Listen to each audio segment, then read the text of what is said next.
Olá, pessoal. Boa noite. Agora sim, daremos início à nossa primeira reunião com os atletas da delegação brasileira que vão participar do VAR Rio 2025.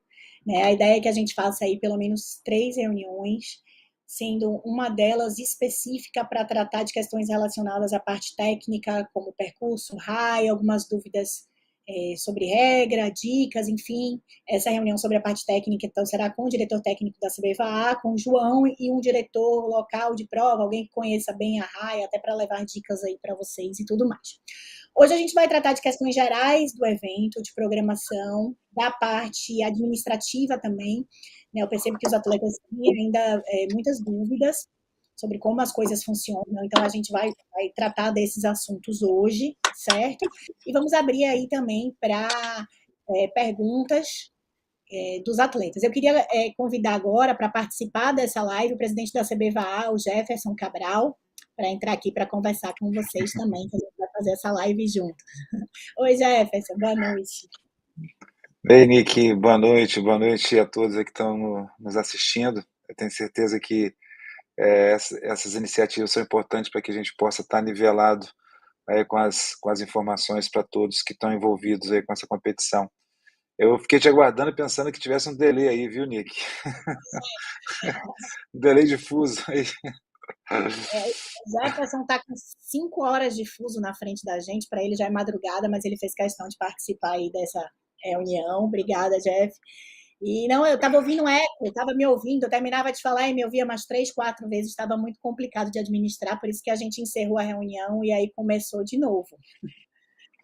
Isso aí é aquele famoso símbolo da caverna, entendeu? Não Ela está estava ecoando com a conseguindo. gente. É. Obrigada, pessoal, Mas pela vamos lá paciência. para poder. Nada. Vamos lá para a gente poder passar essas informações, né, e deixar todo mundo aí na mesma página. Acho que isso é importante porque a gente sabe que é sempre uma expectativa muito grande, né? A gente está trabalhando aí com esse planejamento desde o final do ano passado, né? Muita energia, muito tempo dedicado, muita reunião e tudo isso para que a gente possa ter o melhor evento, a melhor competição, a melhor condição para que os nossos atletas possam estar participando da melhor maneira possível, porque receber um evento, né, de caráter mundial dentro do nosso país é motivo de bastante orgulho de todos nós e, sem dúvida, queremos que os nossos atletas aí tenham condições ideais para poderem estar competindo, né, em altíssimo nível. Vamos passar algumas informações gerais acerca dos números, né, Nick? Para que todo mundo Isso. tenha aqui mais ou menos a ideia da dimensão disso que a gente está falando, né? É, Hoje nós temos como participantes, pode passar o próximo slide, Pedro, por favor? Aí. Então, quais são os números, né, os números atuais do evento do Mundial? Nós temos hoje 25 países inscritos, nós temos um total de 821 remadores, e é interessante que a gente, observando a evolução da participação de remadores durante os últimos mundiais, você percebe que também já é um reflexo que a gente já tinha identificado nos últimos eventos oficiais da confederação, que foram os brasileiros, né? O crescente número de mulheres no brasileiro já ultrapassou o número de mulheres praticantes dentro da competição em relação ao número de homens, e aí o número de homens também significativo. Então a gente tem aí quase 1.000 atletas participando, se a gente considerar staff, né, acompanhante, tudo, certamente teremos aí quase 2.500, 3.000 participantes exclusivamente dentro do Mundial, o que, sem dúvida, é um número significativo, né, para o esporte e também para o nosso país, em especial aí para Niterói, né, que sempre tem puxado aí de maneira pioneira, né, as competições de grande porte. Dentre os países, né, obviamente o Brasil, por ser sede, tem um número, né, completo aí de participantes, quase que em todas as categorias. É importante a gente fazer uma ressalva aqui, porque nós teremos, por exemplo, na categoria Júnior, teremos em torno de 156 participantes de todos os países. E, obviamente, que nós também estaremos muito bem representados na categoria Júnior. Na categoria Para-VAA, Existem já a confirmação dos atletas desses países que vão estar participando na categoria V1, mas na categoria V6 a gente está aguardando ainda uma posição final da IVF em relação à manifestação de alguns países. O que significa dizer isso? Que esse número total aí, na verdade, ele pode ser alterado para maior em função dessa definição dos paratletas. Mas nós temos hoje o Brasil com 92 atletas confirmados, Estados Unidos com a delegação enorme também, com 89 participantes, né? Nova Zelândia com 72, importante destacar, Nova Zelândia, Tahiti, Austrália estão do outro lado do mundo e estão vindo aí com um número extremamente significativo de participantes, ou seja, eles vêm efetivamente para poder fazer o melhor em termos de performance. E isso é muito bom para o esporte porque traz, né, a vivência da troca, da conexão, do compartilhamento de técnica, de equipamento, né, que para a gente também é muito positivo. Temos aí Tahiti. Ei, fala, Nick. Não, só complementando, porque é, recentemente a gente teve o Mundial do Havaí, né, mas que foi um Mundial de velocidade.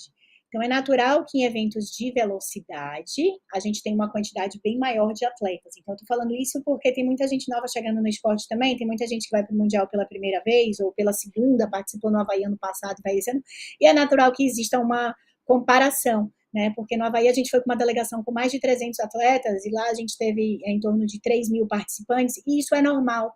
Né? Se a gente pega um mundial de sprint, nós temos não só a elite de cada país, mas temos também o mundial clubes. Então, são vários representantes por categoria.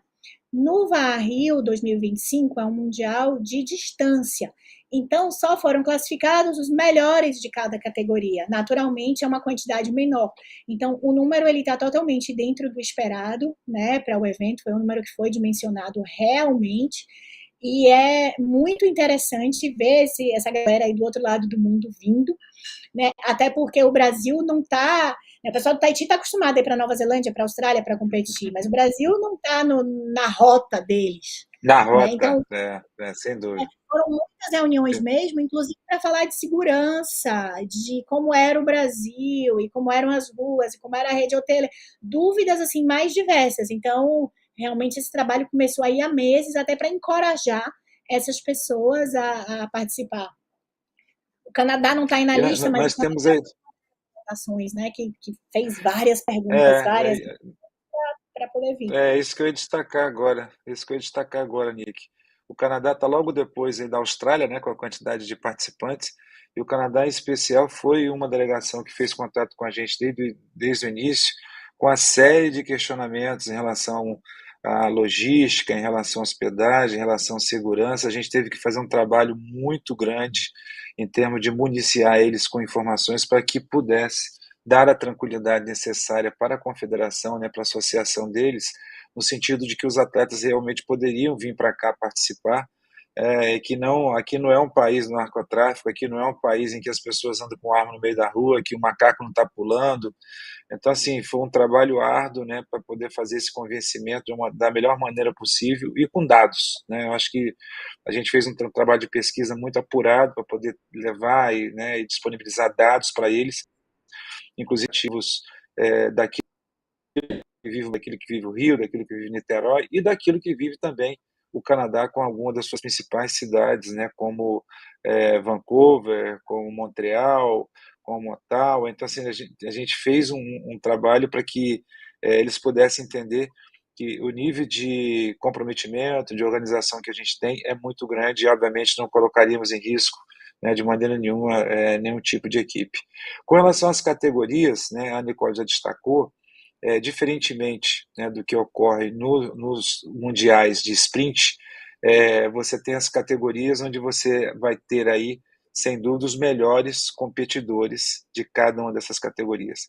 Então, imagine o seguinte: nós temos lá 25 países participando, só na categoria 50 masculino V1, nós temos 21, ou seja, quase a totalidade dos países que estarão participando do Mundial estarão nessa categoria 50 V1 masculino, o que deve ser uma grande disputa, né, Nicole? Você ter aí quase que a representação total dos países que vão estar participando. Outra categoria também hiper disputada vai ser a 40 masculino, V1, onde nós temos aí 20 participantes. E, obviamente, que a Open, né, tanto a masculina quanto a feminina, ela dispensa apresentações, porque nós teremos aí, né, os melhores atletas que estão participando, né, de competições ao redor do mundo também, estando na raia, né, disputando aí esse título. Temos também a V6 masculina, com 17 equipes participantes, é outra prova que realmente vai ser uma prova com calor muito alto. E o legal disso é a possibilidade que a gente tem, né, de poder estar dentro de uma raia com aqueles que nós sabemos que são as referências, né, em termos de performance, em termos de treinamento, em termos de preparação, para uma competição desse nível. Então, isso, sem dúvida, é um grande ganho, né, que a gente tem ao ter um evento mundial dentro do nosso país. É, outro ponto importante que a gente quer destacar é que a gente tem feito um trabalho, né, junto com a organização e junto também com a IVF, onde o rol de encargos e de tarefas que tem é uma planilha gigantesca, em que a gente tem tido assim uma dedicação muito grande para poder fazer com que esse trabalho possa ser compartilhado com todos os integrantes da diretoria, e a gente tem um time extremamente aguerrido, né, para poder estar participando dessas várias atividades e tarefas que não são poucas, mas que a gente tem cumprido aí com excelência no que diz respeito a essa interlocução junto com a IVF. Bom, está presente aqui também, viu, Nicole, o Zé Void, né, que vai ser a nossa nova antiga aquisição, né? O Zé Void um grande amigo, um grande parceiro que esteve conosco lá no Mundial do Havaí, né? E estará conosco de novo no Mundial do Rio de Janeiro como médico da delegação e também está participando já da comissão composta pela IVF, composta pela CBVA e composta pela ABCD, que é a Associação Brasileira de Controle de Dopagem do Ministério dos Esportes, também na questão do controle de dopagem, que a NIC daqui a pouco vai poder dar um pouco mais de informação a respeito disso. Então a gente tem aí reunido, né, todos esses elementos para que a gente possa ter um grande evento, uma grande competição na raia, um esporte limpo, um esporte justo, onde todo mundo possa se sentir incluído e, ao mesmo tempo, competitivo. Bom, eu acho que, de maneira geral, os números são esses, né, Nicole? E aí eu Isso, e passo para você, para que você possa... a gente pode Pode passar isso falar. aí também no grupo dos atletas, vamos passar o Sim, relatório detalhado, todos os países, sim. atletas por país, atleta. A IVF até disponibiliza isso, mas vamos passar uma versão já traduzida para quem não tem tanta familiaridade, né, com o inglês, ter esses dados já Uhum, mastigadinhos uhum. lá no grupo aí até o final da Perfeito. semana. Vocês também, todo mundo gosta, né, de saber quem é que vai. Aí, eu posso seguir o slide então, Jeff? Pronto. O que, que Pode a gente vai. seguir, pode seguir. A ideia é que a gente tenha uma horinha só de reunião. Precisar estende um pouco, mas acho que dá para a gente vencer todos esses assuntos. Falar para vocês um pouquinho sobre comunicação de atletas e a IVF, papel dos coordenadores de área, uso do uniforme, uso da logo do evento, uso da logo da CBVA e da IVF, eventos sociais e cronograma de provas, além do antidoping. Aí, Pedro, se você conseguir deixar essa pesca, essa cola pequenininha em algum lugar, você deixa. Senão, de vez em quando, você bota ela para eu me lembrar, para não esquecer de falar nada. Pessoal que está assistindo a gente, é uma reunião bate-papo. Essa reunião é para vocês. Então, fiquem muito à vontade para tirar dúvidas. Não se preocupe, eu vou perguntar besteira, vou perguntar alguma coisa que já está escrita num documento. Não tem problema, esse momento é para isso mesmo, tá? Para a gente conversar. E vamos lá. A primeira coisa, comunicação atletas versus IVF, né? Alguns atletas até pedem assim, qual que é o e-mail da IVF para tirar essa dúvida? Bom, gente, a IVF ela não fala diretamente com o atleta, ela fala com a confederação. Por quê? Poxa, porque eu estou com uma dúvida como atleta, mas eu estou pensando só em mim. eu tenho que pensar que a IVF está dando atendimento a esses 1.000 atletas, né? Quase 1.000 atletas, mais os seus coordenadores de área, mais os membros das confederações. É humanamente impossível eles, com a estrutura existente, atender a essa quantidade de pessoas. Então, na verdade, eles pedem esse filtro. Por isso que toda a comunicação com a Federação Internacional é feita via CBVA. Não é que a CBVA não queira passar os contatos da IVF, nem queira que vocês falem com eles, não é isso, é porque eles não conseguem atender todo mundo. Né? Então, existe realmente essa norma, vamos dizer assim, esse pedido deles para que a gente filtre. E também, assim, muito do que é levado pelos atletas, a própria confederação já sabe responder. Né? Então, para eles não terem que responder, sei lá, 100 e-mails com a mesma coisa, eles respondem uma mensagem e a confederação age como um multiplicador disso. Então, por essa razão, todas as dúvidas de vocês, todas as perguntas, elas devem ser direcionadas para a confederação, tá? O atleta, ele não faz nem a inscrição diretamente, né? Vocês devem ter percebido, vocês fazem a inscrição de vocês com a CBVA, e a CBVA, ela está alimentando todos esses dados num sistema, né? Existe um sistema da IVF, onde a gente faz o cadastro de cada atleta, coloca todos os dados de vocês, faz o download da página do documento, faz o download da foto do crachá. Então, para poder fazer essa inscrição. Depois é feita toda uma conciliação bancária, é feita uma remessa de pagamento, né? Que esse pagamento é feito em dólar. Então, tem todo esse trabalho que é feito via confederação. Então, assim, de início, só para esclarecer como que funciona essa comunicação, certo? E aí, para isso, existem os coordenadores de área, tá? Eu, assim, mais uma vez, estou como coordenadora de área, não somente eu, mas com a Kaline, que é a vice-presidente da CBVA, está como coordenadora de área, e a Geórgia também está cadastrada como coordenadora de área. Eu vou explicar um pouquinho como que funciona esse trabalho e depois como é que vai ser lá no Rio, né? Eu já tive a oportunidade de trabalhar em outros eventos internacionais, como o próprio do Havaí, o Chile, tive no Pan-Americano também do Rio de Janeiro, no último Pan-Americano que teve, acho que em Vitória, eu trabalhei também, mas não como coordenadora de área, mas na parte de arbitragem, enfim. Como que funciona esse papel? O coordenador de área é também o que se chama no Brasil de delegado, né? É o responsável pelos atletas. Desde o período que antecede a competição até depois da competição. Então, qual que é o papel dele? Organizar as inscrições de vocês, ver se está tudo dentro do padrão, participar das reuniões, tirar as dúvidas dos atletas, participar dos comitês todos. São reuniões com a IVF que já estão acontecendo há meses.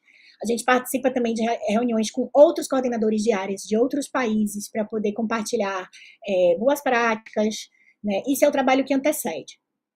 Durante o evento, o trabalho é operacional bem pesado, porque o coordenador de área ele é o primeiro a chegar na arena. Existe uma reunião matinal antes da competição começar, com todos os coordenadores de IVF. E nessa reunião é passada se o percurso está mantido, se teve alguma mudança, por que teve essa mudança, enfim, qualquer coisa que vai acontecer de diferente, um reforço de uma regra, tudo isso é passado nessa reunião matinal. E é este coordenador de área que tem a responsabilidade de compartilhar a informação com os membros da sua delegação, né? Então, essa pessoa tem que estar lá, e ela tem que estar lá presencialmente na arena até o final da última prova, para a reunião de final de dia. Se tiver algum protesto, o atleta ele não pode fazer um protesto. O protesto ele só entra via coordenador de área, né? Então, é muito importante que essa pessoa esteja lá o tempo inteiro, porque se ela não tiver, a delegação não pode entrar com um protesto, por exemplo, ou não pode se defender de um protesto, ou não pode apontar alguma irregularidade. Os atletas eles não podem nem entrar nas áreas restritas, onde fica lá a coordenação da IVF. Porque imagina, se 1.000 atletas resolvessem entrar, né? Não dá. São 25 coordenadores de área, já é bastante gente. Então, por isso que existe esse filtro. Então, a ideia eu não vou competir nesse Mundial, a Kaline também não vai competir no Mundial. A ideia é que eu esteja lá na maior parte do tempo, responsável pelos atletas.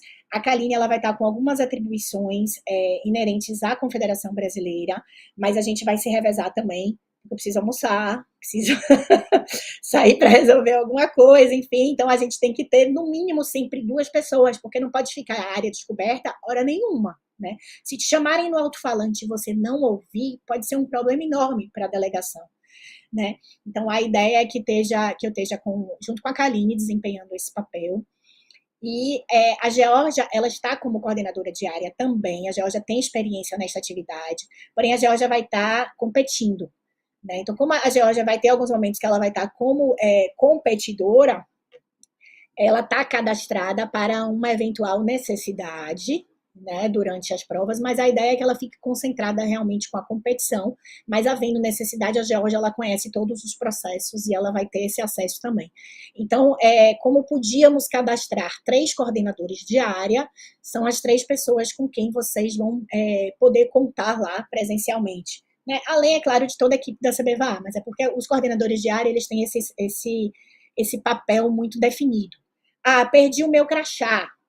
É via coordenador de área que vai lá, que vai conseguir um crachá novo para vocês e tudo mais, certo?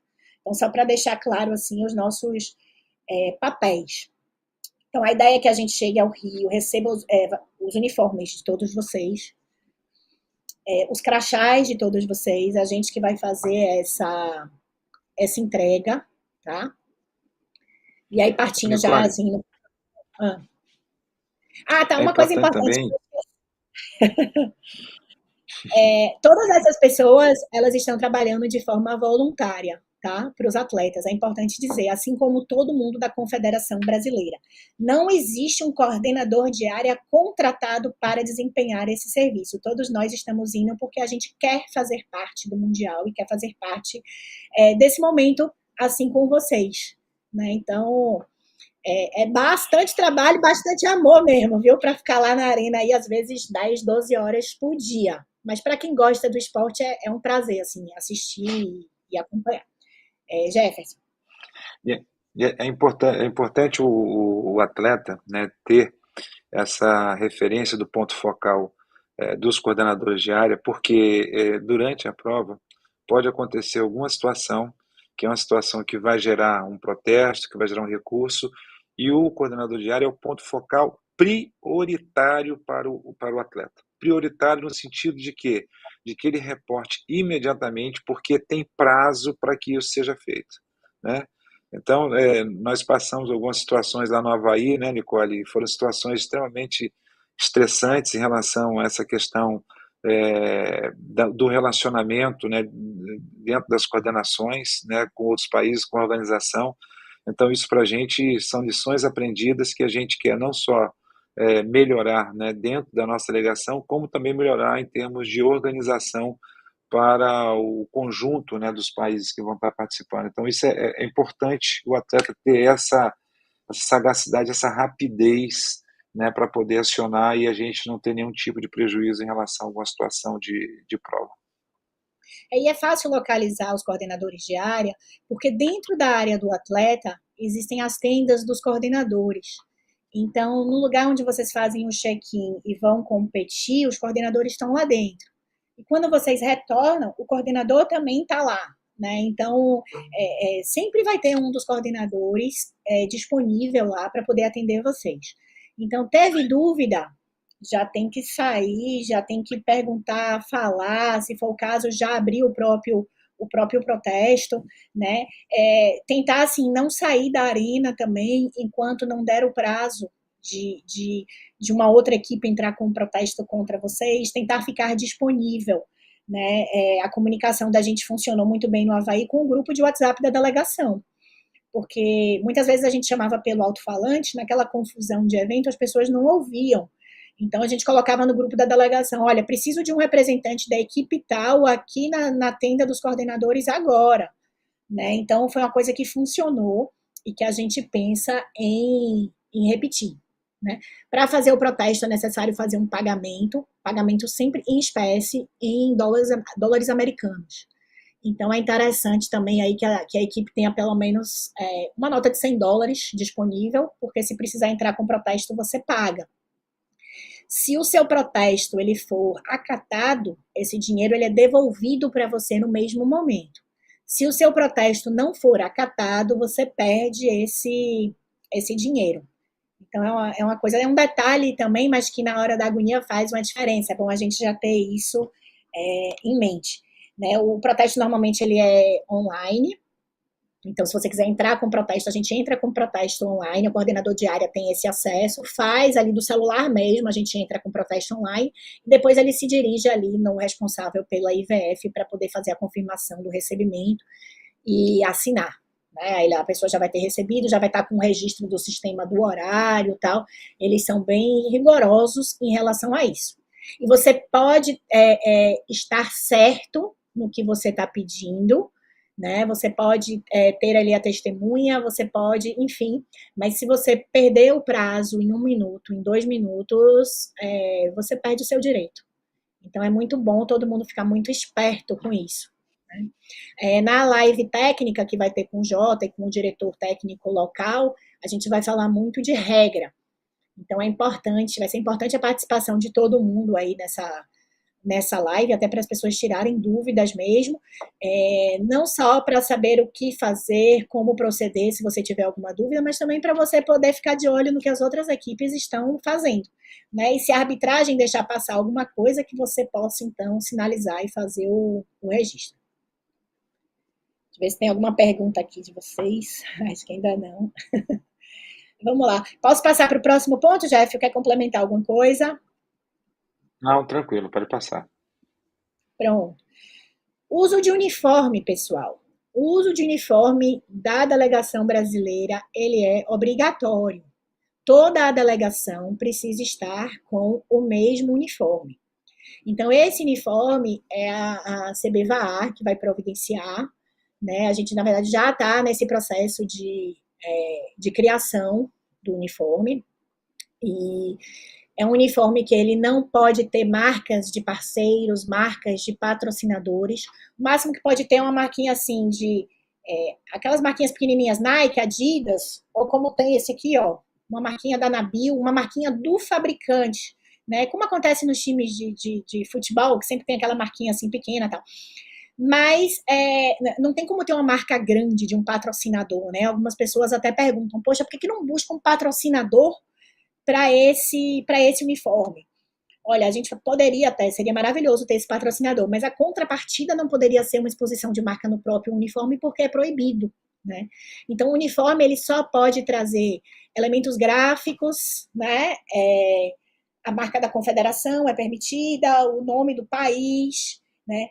Pode ter um ou outro desenho, desde que esse desenho não faça alusão a nenhuma marca. Então, é terminantemente proibido. A mesma coisa vale para bonés, calças, então não pode ter exposição de marca ali. Se os times quiserem fazer, poxa, mas eu tenho um patrocinador e eu preciso divulgar a marca do meu patrocinador. Pronto, os times normalmente fazem uniformes para circulação na arena. Né? Chega todo mundo com o time, tira foto e faz, né, aquela movimentação. A CBVA tem como dar uma força, por exemplo, fazendo repostagens em suas redes sociais, em seus stories. Não existe nenhum tipo de restrição da Confederação Brasileira. Essa questão de não poder correr com o uniforme do próprio time é uma regra da Federação Internacional e é uma regra que vale para todos os países. Ah, Nicole, mas no Havaí tinha time que estava diferente. A regra é diferente. Para a elite, né, da prova de velocidade, para as equipes de maratona. Em maratona, toda a delegação com a mesma roupa. Né? Em velocidade, vocês viram que é elite toda com a mesma roupa. Então, só para dizer assim, que às vezes as pessoas fazem algumas comparações, mas sem procurar muito ler a regra para ver o que é que pode e o que é que não pode nesse sentido. Então, desde já, o uniforme que vocês vão receber da CBVA, o uso é obrigatório, certo?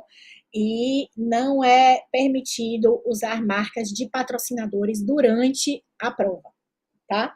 Agora, se quiser, poxa, eu quero o time todo usar um boné igual, uma viseira igual, desde que não tenha marca, né? Então, essa é a orientação que a gente tem, a orientação que está escrita nas regras da IVF. Sobre o uso da logo do evento. A logo do evento ficou bem legal, a do VAR Rio 2025. Essa logo ela foi criada pelo Gustavo, lá de Ilhabela, né? Deixa eu dar o devido crédito. Ele fez uma logo muito parecida, na verdade a logo original era do Campeonato Brasileiro e todo mundo amou a logo. E a gente viu algumas versões de marcas para o Mundial, mas nenhuma tinha ficado tão legal quanto a marca que ele pensou lá para o brasileiro. E a gente fez esse desafio para ele. Gustavo, vamos pensar em alguma coisa parecida com o que você fez para o brasileiro, para o Mundial? E ele rapidamente, assim, fez em um dia, entregou e todo mundo gostou, o pessoal da IVF gostou, tal. A marca é muito bacana. Só que a gente não pode usar, infelizmente. Também é uma regra da IVF que nenhum país está autorizado a utilizar a marca. Então, não posso fazer camisa, corta-vento, boné, redes sociais, eu não posso usar a marca do evento em nada. Só quem pode usar a marca do evento é a IVF.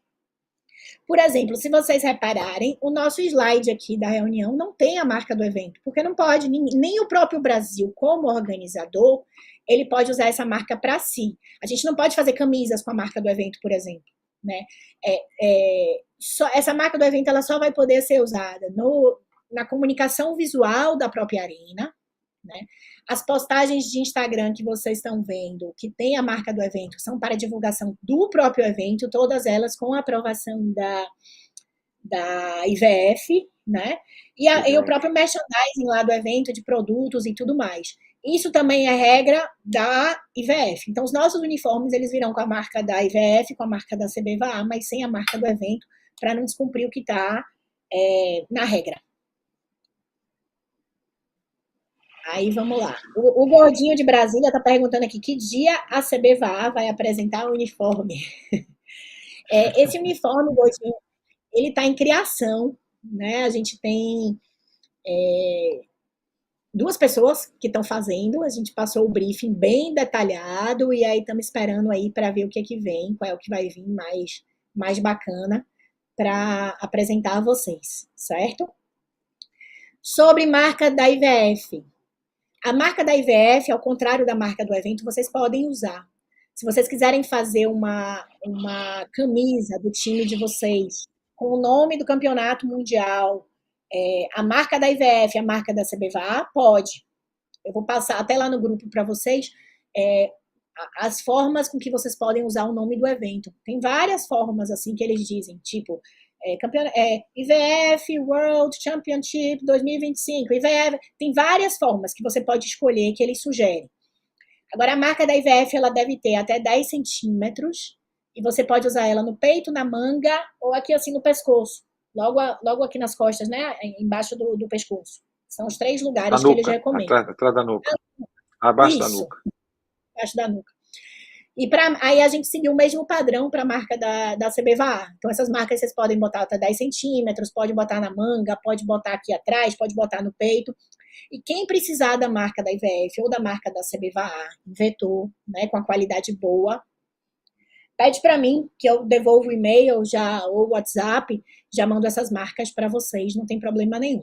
O pedido é só para que não fiquem mudando, tipo, botar, sei lá, a marca da IVF cor de rosa com lilás, tipo, não, tipo, ou bota toda branca ou toda preta, ou mantém nas cores originais, né? É o que eles pedem, assim, em relação ao uso de marca.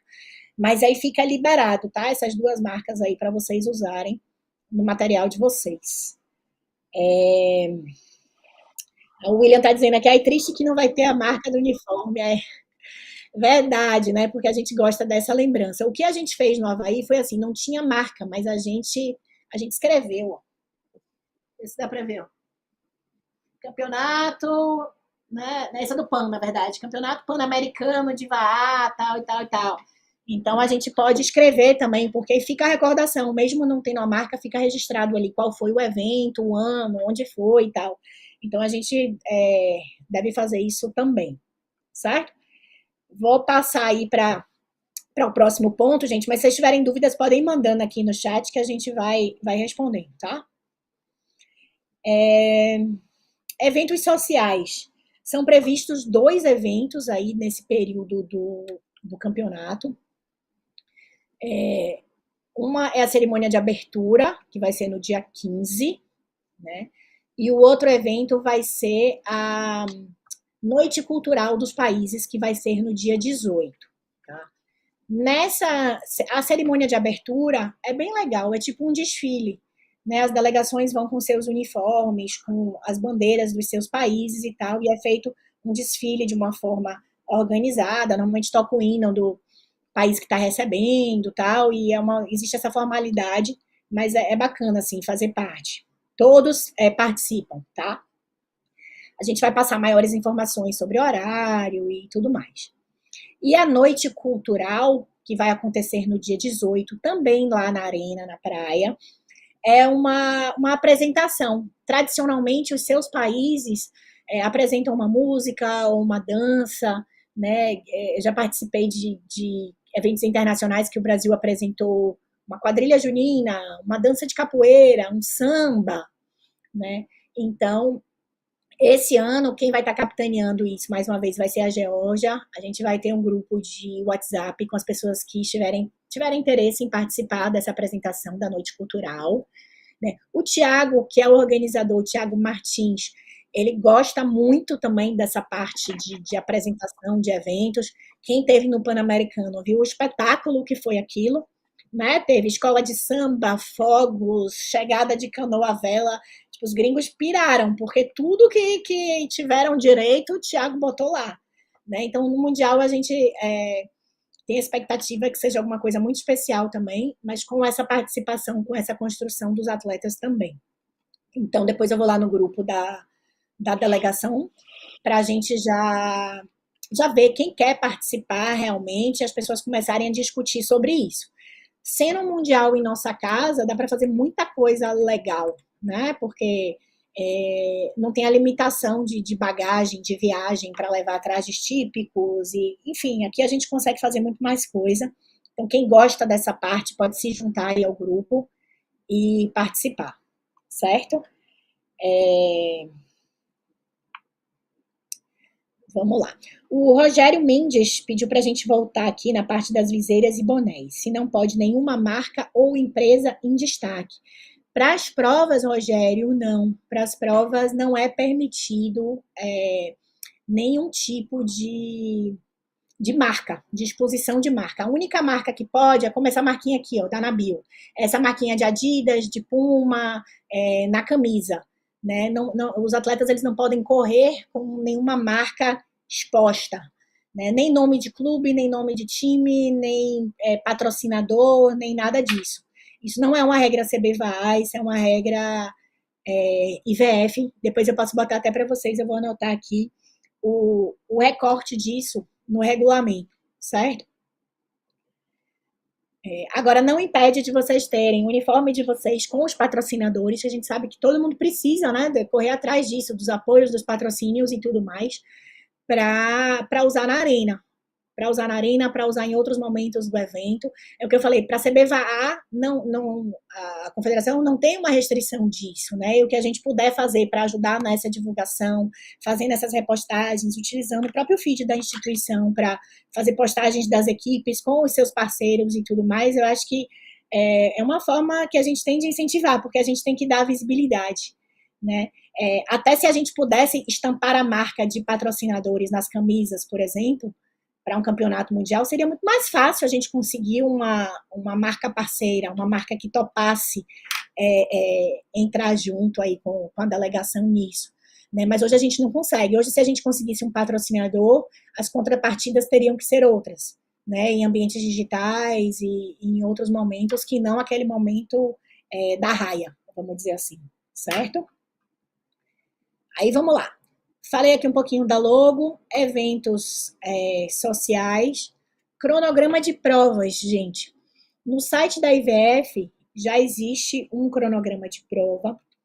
Esse cronograma, ele não é 100% definitivo. As datas, elas são sim definitivas, essas datas elas não vão mudar. Então, por exemplo, junho 16, a prova é no dia 17. Essa data ela não muda. Por quê?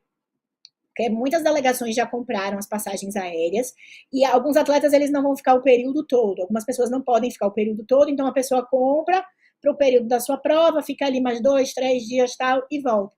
Então, as datas elas permanecem inalteradas, mas existe a possibilidade de se mudar os horários, né? O Jota, inclusive, fez algumas considerações, a IVF já acatou algumas, outras, enfim. Existem alguns pedidos de botar as categorias mais sensíveis para mais cedo, tipo Júnior 16, uma 75 mais, né? Existem alguns pedidos de botar um intervalo maior entre determinadas provas, enfim. A IVF já catou algumas coisas, outras ainda estão em análise. Então, só para vocês pensarem que a data está ok, mas em relação ao horário, o programa sempre uma folga de horário para aquele dia todo, tá? Então, minha prova é 2 horas da tarde. Gente, não programa chegar ao Rio 9 horas da manhã daquele dia. Né? Pô, chega antes, fica disponível o dia todo, porque pode ter essa mudança. O dia 21 é um dia extra, 21 de agosto. O último dia de evento é um dia coringa, porque se tiver alguma intercorrência durante o campeonato, se tiver algum atraso, alguma virada de tempo, alguma coisa que não dê para concluir todas as largadas em um determinado dia, esse dia 21 é um dia que ele fica para isso, mas isso assim só para realmente se for alguma coisa, alguma emergência, alguma coisa, né, que realmente precise. Mas a princípio todas as datas estão mantidas, porém com possibilidade de mudança de horário, certo? Aí vamos lá. Esse cronograma posso passar para vocês também, embora esteja lá no site da IVF, posso mandar para poder facilitar. Não vou baixar o arquivo e mandar, porque como isso está sofrendo mudanças, esse arquivo ele vai ficando velho. Então é legal sempre a gente consultar no link, consultar na fonte, porque a cada vez que eles fizerem uma mudança, vai estar lá prevista. Certo? Acho que de cronograma de provas é isso. E vamos para o último tema, assim, para hoje, né, para o nosso bate-papo de hoje, que é o antidoping. Bom, gente, vai ter antidoping, né? Eu acho que muita gente está feliz com isso, porque é uma coisa que os atletas brasileiros eles estão sempre pedindo, eles estão sempre batendo nessa questão para que haja o antidoping. Então, nesse campeonato mundial está confirmado, vai haver antidoping em todas as largadas, certo? Já existe, assim, o orçamento disso já está aprovado, a estrutura já está aprovada, o comitê antidoping da IVF ele está vindo para o Brasil. Já existiram algumas reuniões. Na verdade, o pessoal veio para o Pan-Americano para mostrar para a gente tudo que eles precisavam. Então, vai ser construída na área do atleta uma sala mesmo para o antidoping, uma sala isolada, uma sala que dentro dela tem 2 divisórias, né, com pia, com geladeira, com tudo que eles precisam, geladeira com chave para as amostras e tudo mais. E todos os atletas que estão participando do Mundial e têm acima de 18 anos, eles estão elegíveis a cair no antidoping. Tá? Esse antidoping, ele vai ser por sorteio, em cada largada um sorteio, e o método de coleta é a urina do atleta.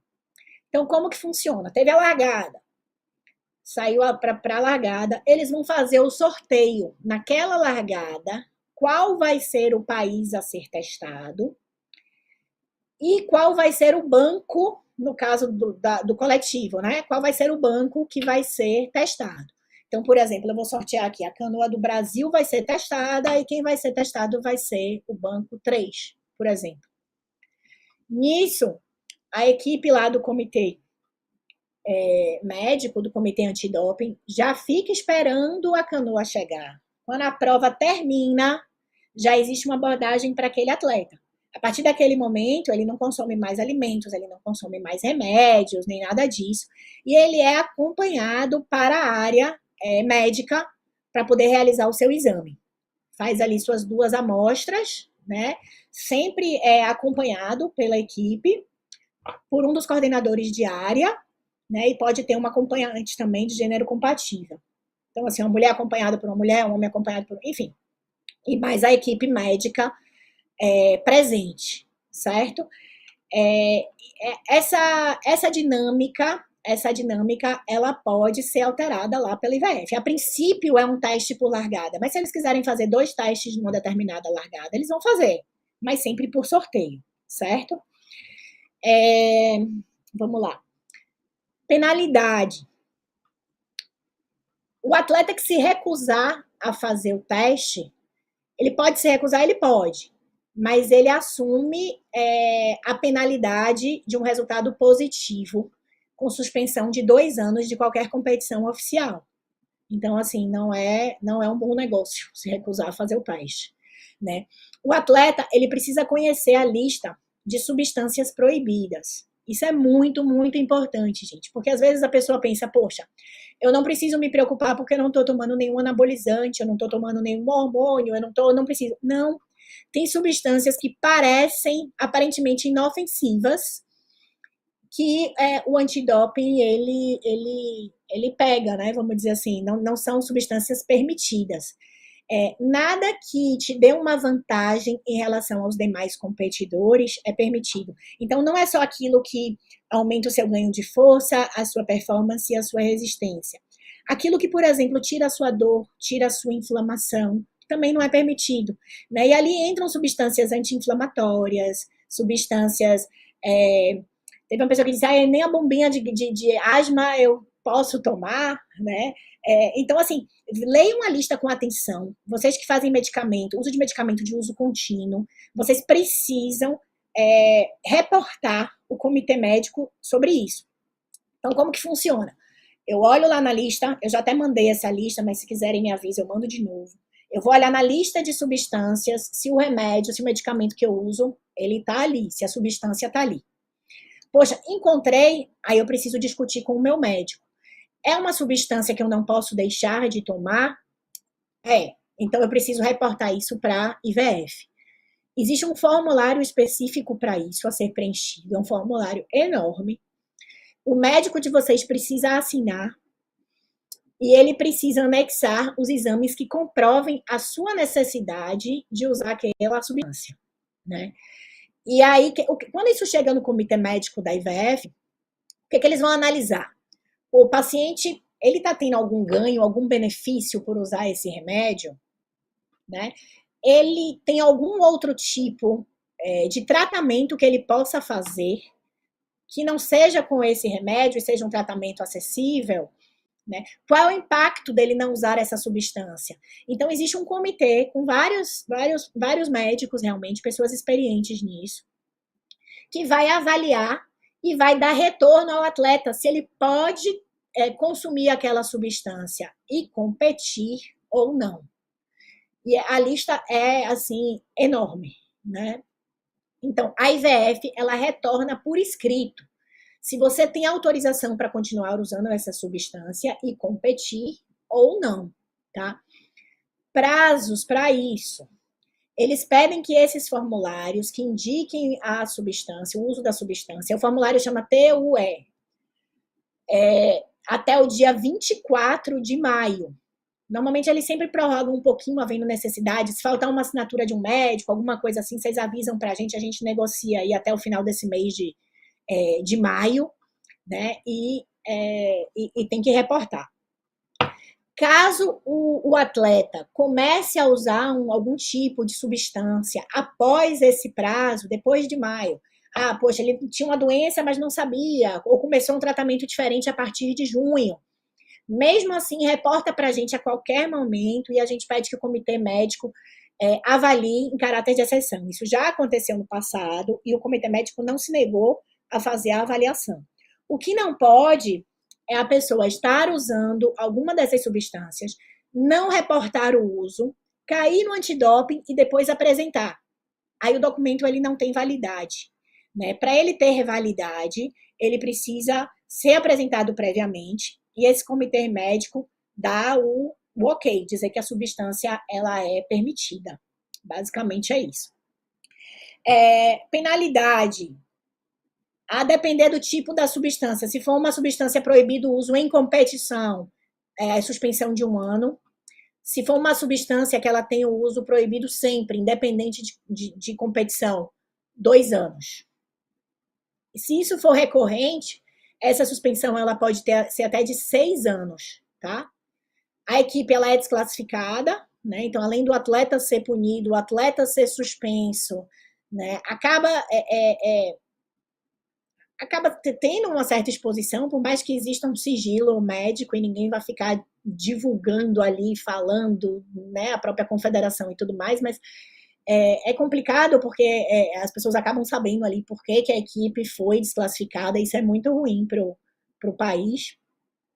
No passado, a gente já teve atleta brasileiro sendo sorteado e caindo no antidoping e passou. A equipe não foi desclassificada, não foi detectada nenhuma substância nesse atleta. E o que foi ótimo, assim, foi muito bom para o Brasil. Mas é isso, gente, só para a gente não vacilar. Eu acredito que nos últimos 2 mundiais não teve o antidoping, ou pelo menos eu não vi nenhum movimento nesse sentido. No Havaí eu não presenciei, e estava como coordenadora diária ali, ó, o dia inteiro na arena, não vi nenhum teste de antidoping sendo feito. Mas no Mundial do Brasil vai acontecer, e vai acontecer em todas as largadas, eu asseguro a vocês aí, porque é a gente que está na organização disso, junto com o pessoal da ABCD.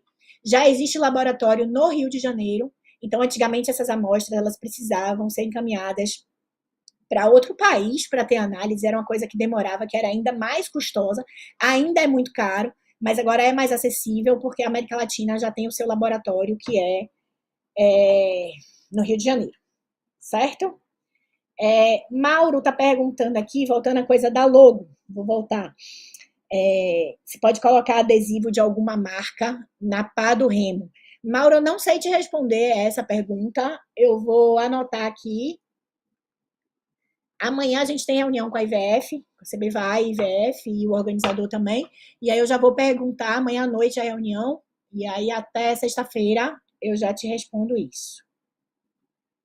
Se tiver mais alguma pergunta, gente, mandem aí para mim e para Jefferson. Eu acho que assim a gente venceu os pontos que a gente tinha para hoje, que era dar um panorama geral do Mundial, falar um pouquinho da comunicação com a IVF, o papel dos coordenadores de área, o uso do uniforme, o uso das logos do evento, eventos sociais, cronograma de provas e antidoping. Amanhã a gente tem reunião com a IVF para falar principalmente de assuntos mais relacionados à parte técnica, né? Principalmente percurso. Já vamos sair com o percurso definitivo para poder divulgar para todos. E acho que é basicamente isso. Vou dizer para vocês aqui o que ficou de pendência para eu passar, enquanto, né, se alguém tiver dúvida ainda, pode mandar aqui pelo YouTube. Eu fiquei de passar aqui, o Rogério pediu para destacar essa parte do uso da logo. Eu vou mandar esse recorte do regulamento lá no grupo dos atletas. O que é que pode, o que é que não pode, né? E o de uniforme e tudo mais. Vou passar essa parte do documento aí da IVF. E passar para o Mauro essa coisa, se pode, a logo nos adesivos do remo, certo? Vou passar para vocês também, eu já mandei isso antes, mas eu vou passar mais uma vez o formulário do antidoping. O prazo é agora, é final desse mês, dia 24 de maio. A gente não recebeu ainda nenhum formulário, nenhum e-mail com dúvida de atleta, nada. Né? Então, assim, para a gente não vacilar nisso. No Havaí, a gente teve quase 400 atletas e a gente deve ter recebido só 3 formulários de antidoping. Não preocupou tanto porque não aconteceu a testagem lá, mas no Rio, galera, vai acontecer. Então, conversem com os médicos de vocês, né, sobre o uso dessa substância. Nick, você está me ouvindo? Está me ouvindo? Só destacar um ponto aí em relação à questão da propaganda e trazer para os nossos atletas o seguinte: nem sempre o diálogo com a IVF ele é o mais fluido possível, porque eles são muitas vezes extremamente rígidos e flexíveis em relação a determinadas questões, né? Posso citar aqui com tranquilidade o esforço que a gente tem feito para poder manter o mesmo critério e a mesma estrutura, né, de alocação de categorias e de modalidades dentro dos horários mais propícios para essas categorias, como a Nica destacou, júnior, 70, 75, 80, mas às vezes mesmo esses assuntos que para a gente já são assuntos mais do que pacificados, é uma dificuldade muito grande, né, para que a gente possa trabalhar junto com a comissão da IVF nesse aspecto. Outro ponto também é que quando a gente faz, por exemplo, o cronograma dos nossos eventos, a gente tenta conciliar, porque às vezes você tem atleta júnior que vai participar também de uma categoria Open. É, todos esses pontos a gente já fez um relatório enorme, que é esse que a Nicole falou aí anteriormente, né, onde o João Paulo, que é o diretor técnico, já tinha feito a remessa. Eles discutiram na comissão da EVF, trouxeram de retorno algumas colocações em relação às nossas ponderações, aceitaram algumas, outras não aceitaram, e a gente continua batendo na tecla para que a gente possa fazer valer aquilo que é um critério que a gente já tem praticado e acredito que seja mais justo em relação à isonomia de participação dessas categorias dentro do cronograma em função de horário, né, e tudo. Bom, dito isso, outro ponto que aí o Mauro e o Rogério também tocaram é essa questão de publicidade. Eles são extremamente rígidos em relação a isso. A gente já tentou, sim, um monte de abordagem para poder ver se consegue flexibilizar de alguma forma, porque a gente sabe da importância, né, de ter a contrapartida, de ter o retorno de visibilidade por parte do patrocinador quando ele está, de alguma maneira, ajudando a equipe, o atleta, né? Mas tem sido infrutíferas em função dessa rigidez que o regulamento e o próprio regimento da IVF produz. Olhando sob essa ótica, viu, respondendo já ao Rogério e ao Mauro, aquilo que é a logomarca por exemplo, do Remo XPTO, a marca do Remo está lá. Você não vai raspar a marca do Remo para poder competir com o Remo.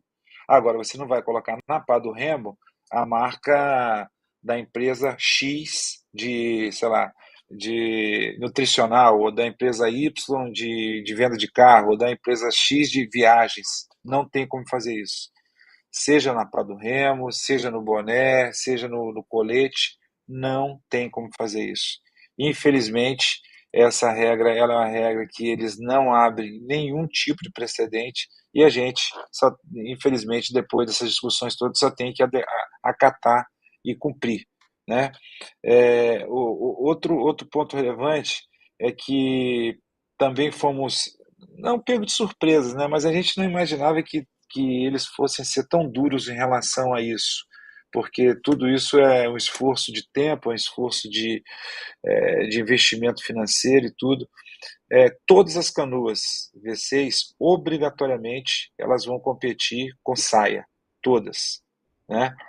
Então, assim, é importante que os atletas que vão competir já nas equipes saibam, e se tiver oportunidade de poder treinar, inclusive, no equipamento com saia, é uma dinâmica diferente que às vezes um pode estranhar mais do que o outro, e isso pode interferir na sua dinâmica de prova. Isso já está definido, isso já está regido, está dentro do protocolo de segurança e a gente sabe que as canoas serão entregues, todas elas com saia para poder ser utilizadas na competição. Eles disseram assim que, a depender das condições no dia, pode ser que eles liberem da saia. Mas assim, gente, a saia é uma coisa super cara, né? Precisou fazer um investimento de saia para todas as canoas. Então, assim, estão sendo produzidas, assim, era uma coisa que não estava prevista nem no orçamento do organizador isso, e precisou fazer saia para todas as canoas. Então, a princípio, vai usar, mas se a condição do dia estiver tranquila, pode ser que eles liberem, mas as saias todas estarão lá. Então, isso foi bem lembrado, porque em muitos estados a gente não tem o costume de treinar com saia. Né? Você pega aqui mesmo os atletas que treinam na Bahia, Eu acho que eu nunca nem vi ninguém treinando com saia por aqui, né? Talvez no Rio, que Niterói, ali uma condição mais diferente e tal, o pessoal esteja mais acostumado, mas aqui não é uma coisa comum. Então é bom que o pessoal tente fazer pelo menos um treininho aí para se familiarizar com isso. E aí, falando em familiarização, eu pensei o seguinte aqui, lembrei. Vai ter, está previsto lá na programação, vocês viram que tem um dia que as equipes vão poder fazer o teste da canoa e da raia, tá? Como que funciona isso? Eles vão dividir os dias e vão passar para a gente. Olha, Brasil, o dia de vocês é dia 14 de agosto, por exemplo. Organize as equipes. E aí, os coordenadores de área é que fazem essa distribuição dos horários para V1 e para V6. Não é o dia todo, não é um turno todo para vocês fazerem esse reconhecimento de raia. Assim, é pouco tempo. É pouco tempo, é para vocês sentirem a canoa, verem como é a regulagem. Essa canoa ela vai estar disponível antes da prova de vocês, vocês vão poder fazer essa regulagem. Mas é para vocês sentirem a embarcação e sentirem o local lá onde vai ser feita a prova, né? Mas é por tempo limitado, tá certo? Não achem assim, não, eu vou chegar dia 13 e aí eu vou ficar dia 13, dia 14, dia 15 testando canoa, fazendo o percurso lá todos os dias. Não, gente. Vai ter o dia e o horário certinho pré-estabelecido. Então, quem estiver indo para o Rio antes, quem estiver indo para Niterói antes, já se organiza, já procura as bases de lá, se for o caso, para pegar uma canoa emprestada, para alugar uma canoa, né, para as equipes que queiram ainda fazer um alinhamento. A gente sabe que tem muita equipe que é catado, que não é todo mundo que treina junto. Então, se vocês quiserem aproveitar esse momento lá em Niterói para fazer esses alinhamentos, já se organiza. Não fica contando com as canoas do evento, porque é muito pouco tempo para todo mundo, tá? Eu acho que é isso. Gordinho está Perfeito, perguntando a cor do perfeito. colete, se pode colorido. Pode. O uso do colete vai ser obrigatório. Colete usando, né, assim, no corpo. Não pode colete inflável. Não pode levar o colete embaixo do banco. Não pode. O colete tem que estar vestido. Nicole, mas nos outros mundiais não era obrigatório. Mas nesse vai ser obrigatório, né? Ainda que a IVF liberasse, existem algumas tratativas do organizador com as entidades locais, com Marinha, enfim, e o uso do colete é obrigatório para todos os atletas de todos os países. Embarcação sem colete é desclassificação. Se largar de colete, tirar o colete, idem, assim, né? Então, item obrigatório. Não pode colete de cintura também, antes que perguntem, porque sempre vai ter alguém perguntando. Então a gente já fala, já pergunta e já responde. Então não pode. Maíra está perguntando se as V1 serão sem fincapé. Maíra, eu vou confirmar com você para não te passar a informação errada. Normalmente sem Sim, fincapé. Né? sim, sem ficar pé. Sem fincapé, né? Pronto. Mais alguma dúvida aí, galera? Obrigada aí pelas mensagens. E eu acho que é isso. É só. Só por hoje é só. A gente vai mandar aí na agenda para vocês. Esperar a IVF fechar todos os pontos que estão sendo, né, as pontinhas que estão fechando aí de percurso e de regra e de tudo mais, que aí a gente marca a reunião com o Jota e com o diretor técnico. Mas podem acionar a gente aí a qualquer momento. E encerrando aqui a live, eu já mando no grupo aí os pontos que vocês pediram. Tá certo? Por hoje é só, pessoal. Tá ótimo, Nick. Vou lá. Obrigado Tchau, a tchau. todos, boa noite, bom Boa descanso. noite.